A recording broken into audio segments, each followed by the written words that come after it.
if you're a Sandbox Land holder, you really need to watch this interview.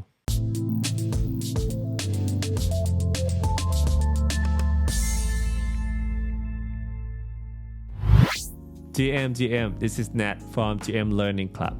I had a chance to interview Sebastian, the COO and co-founder of the Sandbox. The Sandbox had a Sandbox Thailand Partner Day in Bangkok last week, and myself, Jet from Thunder Studio, and I know Terry, we had a chance to interview with him for 30 minutes. So if you guys have a land of Sandbox, you really need to watch this. But if you don't have time to watch the whole interview, I summarize the key takeaway for 10 questions that we asked Sebastian in the post below. All right, hope you enjoy. Let's go. Today, we from the Thai community, on behalf of GM Club, Thunder Studios, Thunder Spaces, and I know Terry, we are very blessed today because we have the COO and co-founder of the Sandbox here with us, Mr. Sebastian. We have some interesting questions that the Thai community have prepared, and as well as some questions that we want to ask him too. So I hope you guys enjoy. So without further ado, I'm saying hi to Mr. Sebastian. Hello, sir. Hello, Sawadee Krap. Sawadee krap. How are you today, man? All great. Very excited for today. How's your journey so far here in Asia? It's great. Like Asia in general and specific countries like Thailand or Korea, Japan or Hong Kong have been really leading the charge in terms of like Web3 and the Metaverse adoption. Here in Thailand, this is the first time I'm coming for Sandbox, second time personally, and I'm so enthusiastic about the energy, the creativity, and some of the partners we are going to announce. So it's great. What's your feeling of the current state of the Metaverse in general, in your view? Well, I believe like we are early stage in like the building and the growth of the Metaverse. We need like the content and the tools to produce that content to keep being more mature, to develop experiences that are fun and engaging, to drive people in. We need to showcase more and more utility and use cases for the digital assets, such as your avatar, your wearable, your equipment, so that you can use as your digital identity or to play and engage. And we need to show that we are able to develop a new format of experiences that we don't find on other platforms like Web2 or social media to attract users, to engage users, to reward users for their time and to grow it progressively. Tapping to the users, I would like to ask you that what do you see in terms of the demographic right now for Thai people to use Sandbox? So usually in Sandbox, we always look at four key parameters when we look at a country or a region. And we're quite proud that Sandbox now counts so many different regions. I think 10, 12 already present in our platform. We look at players, we look at creators, we look at brands and IPs, celebrities, artists in general, and we look at the education sector. I think like Thailand is matching at 3 out of 4. Visited the university yesterday, so education is one of these examples.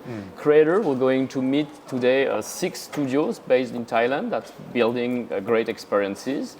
Parapluie, Nimit, Lumi Labs, just to name a few. And brands as well. And player side is where I want to keep developing more and more. And I think it will come for 2 reasons, because there's more great experience and experience with more local flavor or local celebrity, such as like music artists or content they are familiar with. Let's say sport with Thai boxing or food. We were just talking about it.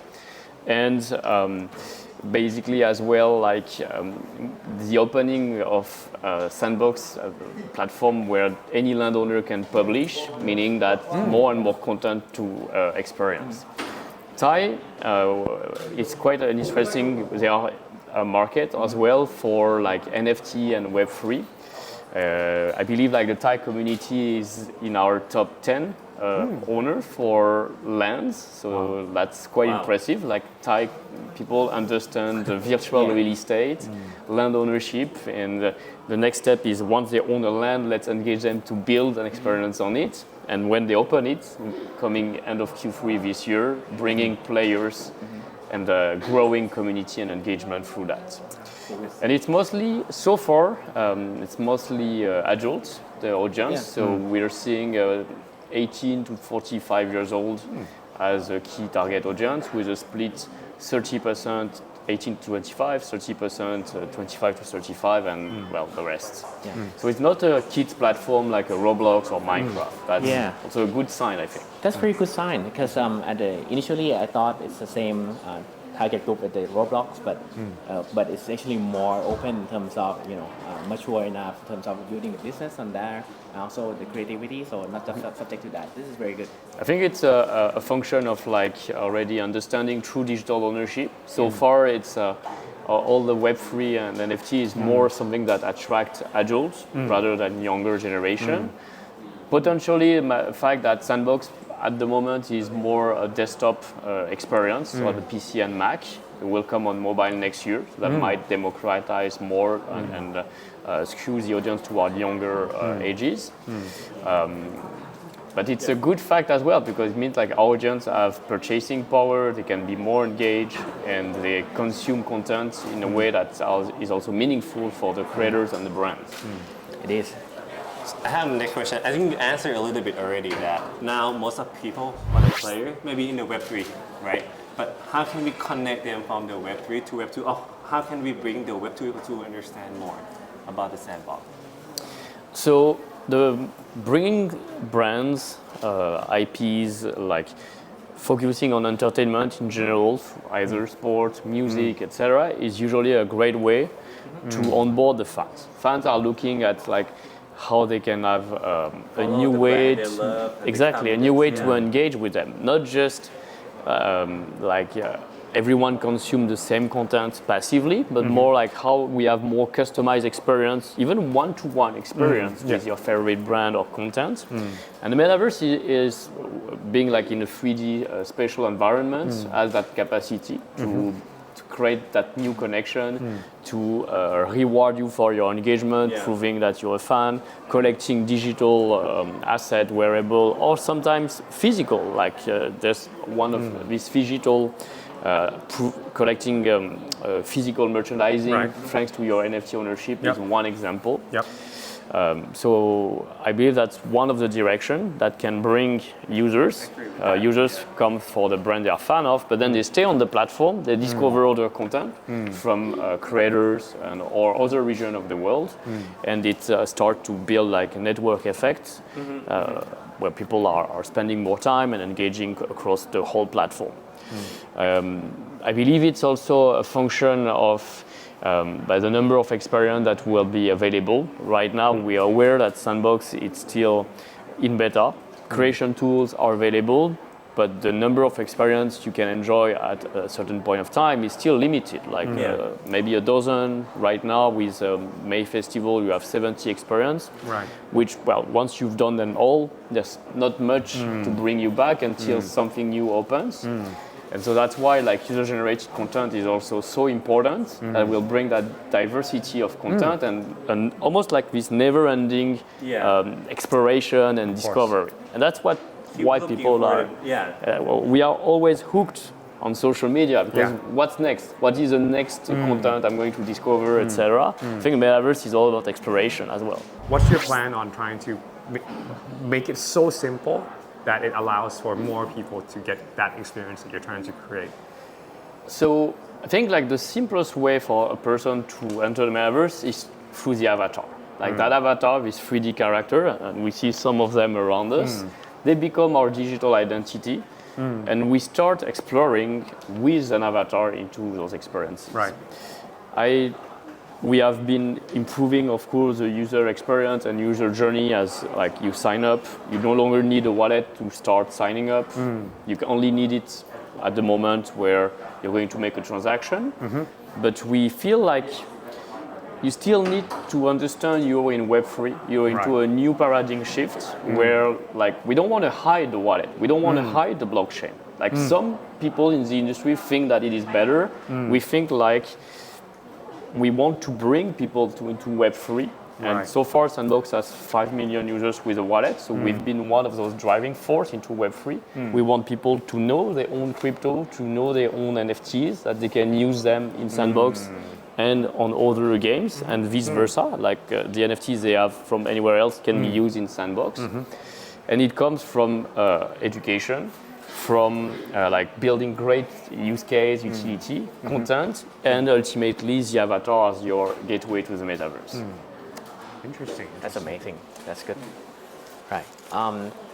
So because right now we're seeing a lot of, at the beginning, like Sandbox was there all the time, and then there's a lot also other metaverse as well, different brands. But at this point, they're also like they're trying to solve some of the common problems in terms of why everyone needs to be in the metaverse. What's the purpose and usage of that? So more like in different platform has a way to use in terms of like a common area or event based. That's a normal usage. What do you see, for the other platform like Yuga, who actually doing the other side, which is a little bit more into metaverse, but more like co-building and creating games.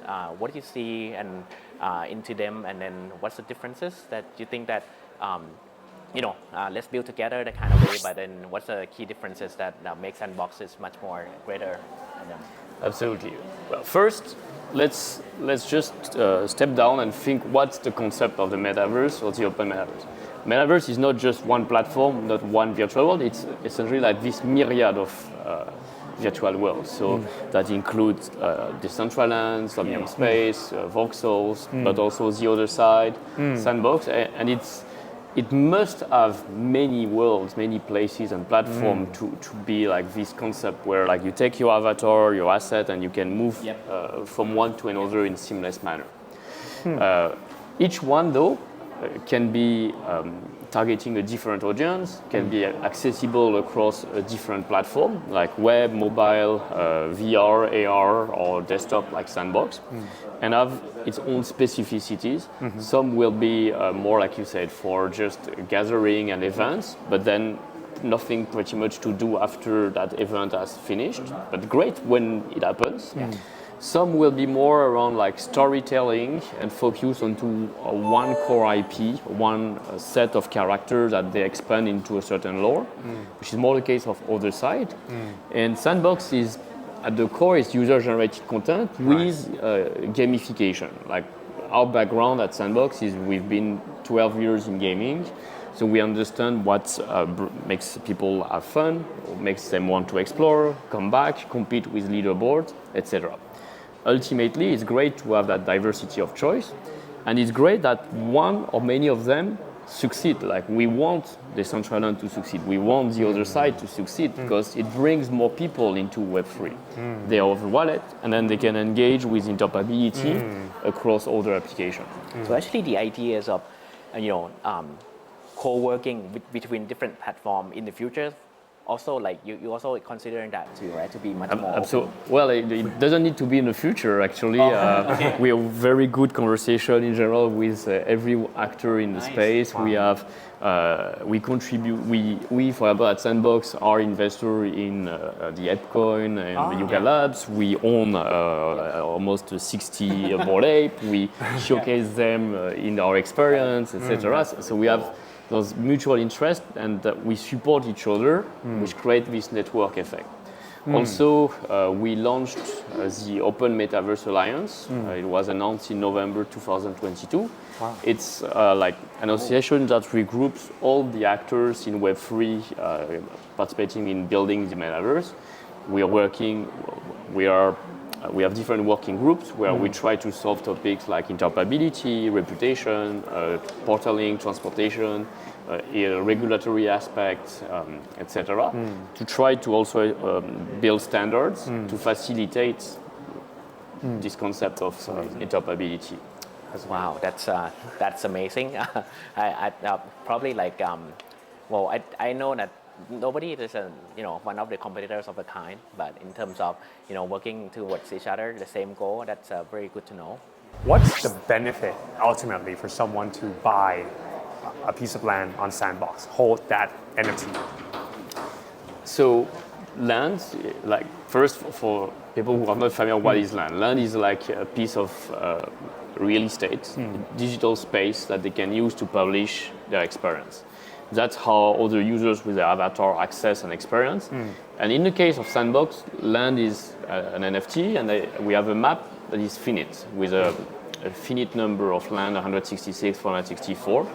So it creates a notion of digital scarcity, which means that the content you will explore in Sandbox is not like on other store where there's an infinite number of applications that can be submitted and a long trail of content.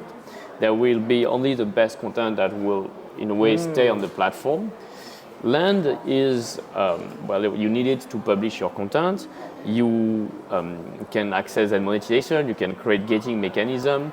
And it's also related to the notion of discovery. It creates a new layer of discovery where it's not, there is really this notion of neighborhood, like the location of your land, who are your neighbors, and if you're building something and your neighbors are building something, that mutually you benefit from each other from that. Also, like it plays a role, just like in real world, like two adjacent land, you can walk through with your avatar.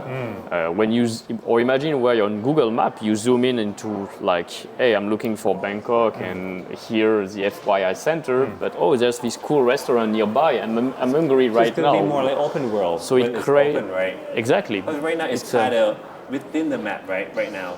It is right now within this map, but this map is pretty large. If you think of it comparing to a scale of real-world city, it's like London's or New York scale, which is pretty big, right? It gives us a lot of things to explore.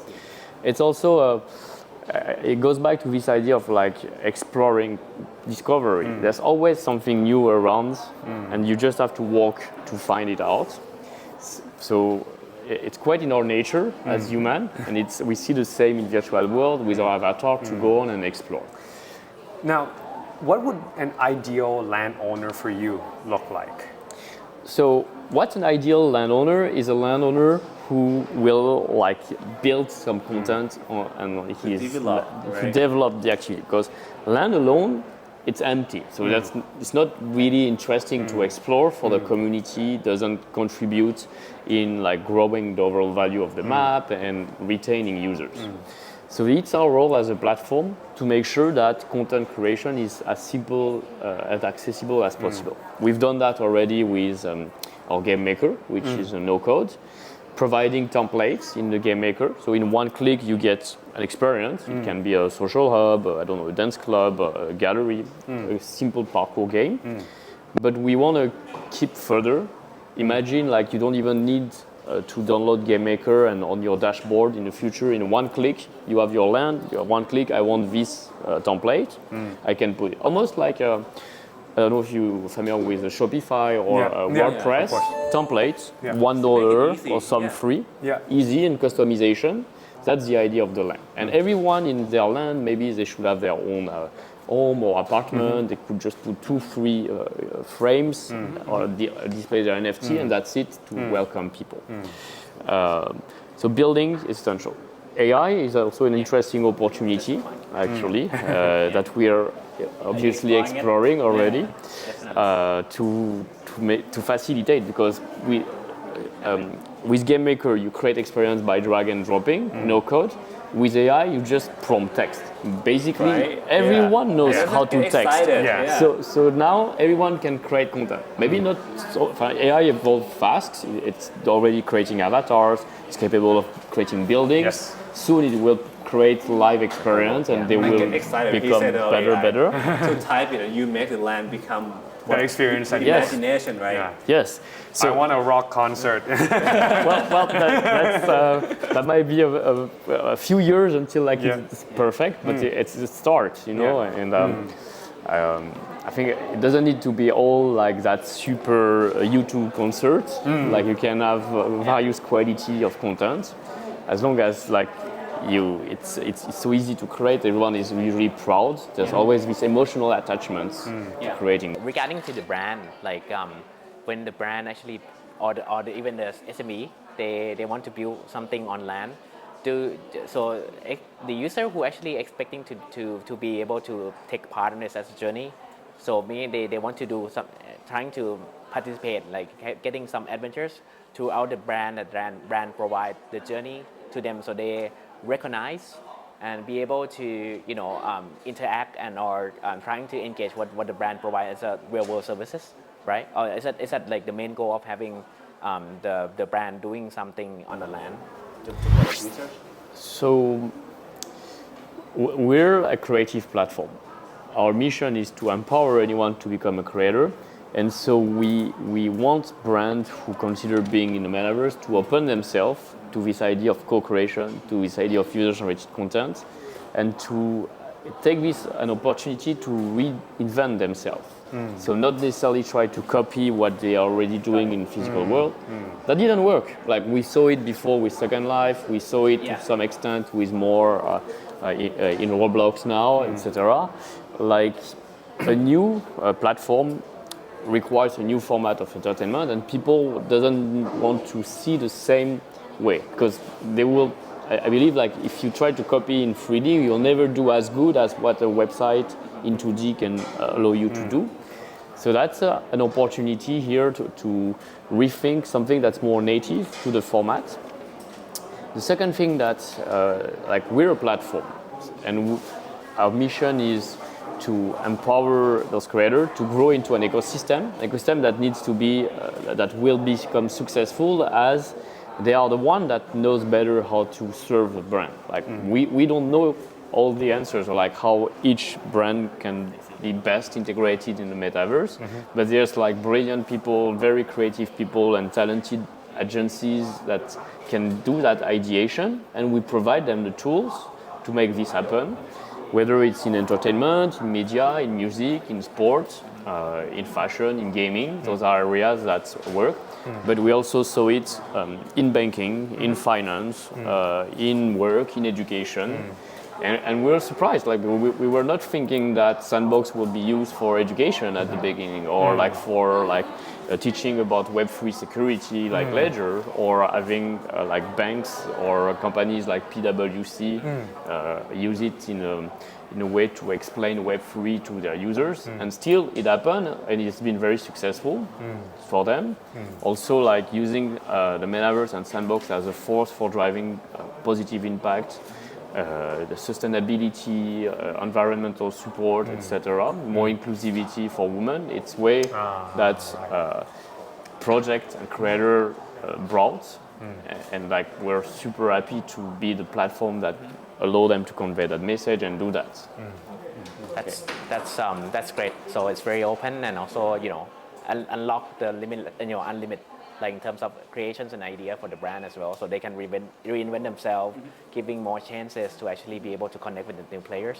Some of the questions that I had in mind, whether because I see a lot of land sales happening, not sure whether when is that going to end, or do you think like it has to be until you finish the applications or what? So back to what I was saying, like we have this finite map. It contains 166, 464 lands in total, and that is a fixed number that will never increase by smart contracts. Okay.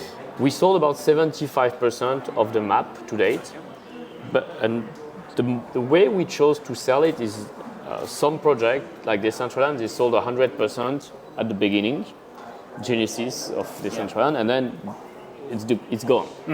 Here in Sandbox, we took the time to build what we call those neighborhoods, to curate brands from in different thematics like fashion, sport, etc., or based on culture and region of the world. Like here today, we're going to announce the Thaiverse. That's a combination of best of the Thai culture, etc. Wow. We sold out recently Mega City 3, which represents entertainment, fashion, and creative design from Hong Kong and Greater China. We just announced today Hallyu Rising from Korea, which represents K-content, K-drama, K-music, etc. Wow. And maybe as a French person, I'm less interested into a certain thematic, but I'm a fan of K-pop. It's global, so I want to have a land in this neighborhood where I'm inspired, and the partners around me inspire me. Or in Thai, people will want to be in the Thaiverse because then they say, oh, all my favorite music artists and partners are here and can develop, which is a great chance for me as a creator to get like exposure, to get then traffic and users, for example. So that's also the value of being part of the neighborhood. Those land sales, they are not big. Like we're talking roughly about 500 lands that we, as a surface, that 200 one by one, and some estates 3 by 3 or 6 by 6 that we put on auction. And they always sell out because we curate them well. That we keep running land sale probably until end of 2025, 26. There's really no rush in trying to sell them out. It's more important to build it well, to create a world where like the distribution of the value and the topic of interest is not just, oh, there's this central point and nothing interesting around. But on the contrary, every area of the map is strong and valuable for someone. We need to get more lands. Yeah, Actually, so our companies own so many lands. After this one. Well, like Thailand could rise. Hopefully. I think I'm gonna have the last question, right? Yeah. I think time running out. Yeah, so for sure. you have answered it throughout the question, but how do you plan to become the #1 Metaverse project from the community? Want to know. So, well, I don't want to. So, maybe a very, I know. I have to ask for them.